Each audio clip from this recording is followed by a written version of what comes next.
विक्रम ने ध्यान दिया कि बगीचे में कुछ अजीब सी लाइट्स चमक रही थीं। वह धीरे धीरे उन लाइट्स की ओर बढ़ा, लेकिन अचानक एक भारी दरवाजा सामने आ गया। दरवाजा पर एक पुराना किएदार ताला था।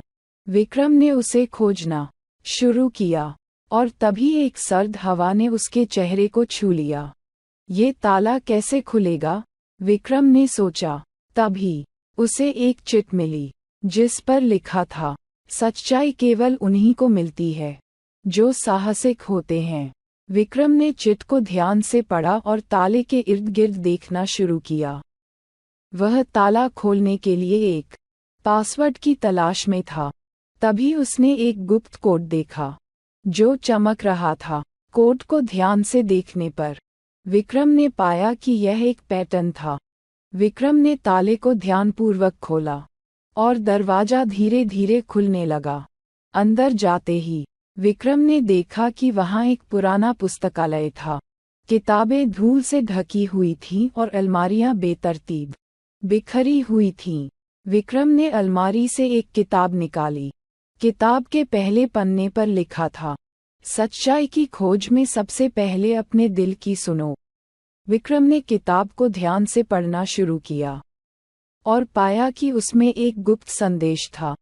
करीब आधे घंटे चलने के बाद अर्जुन को एक पुराना टूटा हुआ पुल मिला। पुल के पास एक लटकता हुआ रस्सा था। अर्जुन ने सोचा, यहाँ से गुजरना खतरनाक हो सकता है, पर मुझे पीछे नहीं हटना चाहिए। उसने हिम्मत जुटाई और रस्से की मदद से पुल पार किया।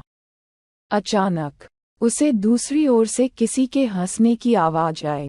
अर्जुन डर गया, पर उसने अपनी हिम्मत नहीं छोड़ी। उसने टॉर्च जलाकर चारों ओर देखा, पर कुछ दिखाई नहीं दिया। अर्जुन ने सोचा, शायद यह मेरा वहम है। वह आगे बढ़ा, लेकिन उस हंसी की आवाज उसके कानों में गूंजती रही। कुछ और दूरी पर चलते ही अर्जुन ने एक झरना देखा। वह झरना बहुत खूबसूरत था और उसके पास ही एक छोटी सी झोपड़ी थी। अर्जुन ने सोचा, यहाँ शायद कोई रहता है। उसने झोपड़ी के दरवाजे पर दस्तक दी, पर कोई जवाब नहीं आया। अर्जुन ने दरवाजा खोला तो देखा कि अंदर कोई नहीं था, सिर्फ कुछ पुरानी किताबें और एक नक्शा रखा था। अर्जुन ने नक्शा उठाया और देखा कि उस पर एक गुप्त मार्ग की निशानियां थीं। नक्शे में एक जगह को सत्य की गुफा कहा गया था। अर्जुन ने सोचा, शायद यह वह जगह है जहां सब रहस्य खुलेंगे।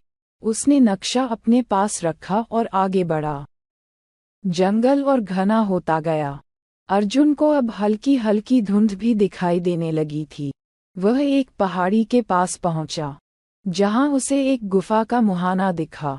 गुफा के बाहर एक बड़ा सा पत्थर रखा था, जिस पर लिखा था, सत्य की खोज में प्रवेश करें।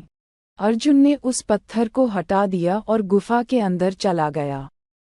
गुफा के अंदर अंधेरा था, पर अर्जुन की टॉर्च ने रास्ता दिखाया। वह धीरे धीरे आगे बढ़ता गया। अचानक उसे गुफा के अंदर से कुछ आवाजें सुनाई दीं। वह और तेजी से आगे बढ़ा। उसे गुफा के अंत में एक बड़ा सा दर्पण दिखा। दर्पण के सामने एक बूढ़ा आदमी बैठा था। बूढ़े ने कहा, स्वागत है अर्जुन, तुमने सच्चाई की खोज की है। अर्जुन हैरान हो गया, आप मुझे कैसे जानते हैं? उद्धरण चिन्ह। बूढ़े ने मुस्कराते हुए कहा, ये दर्पण सत्य का प्रतीक है।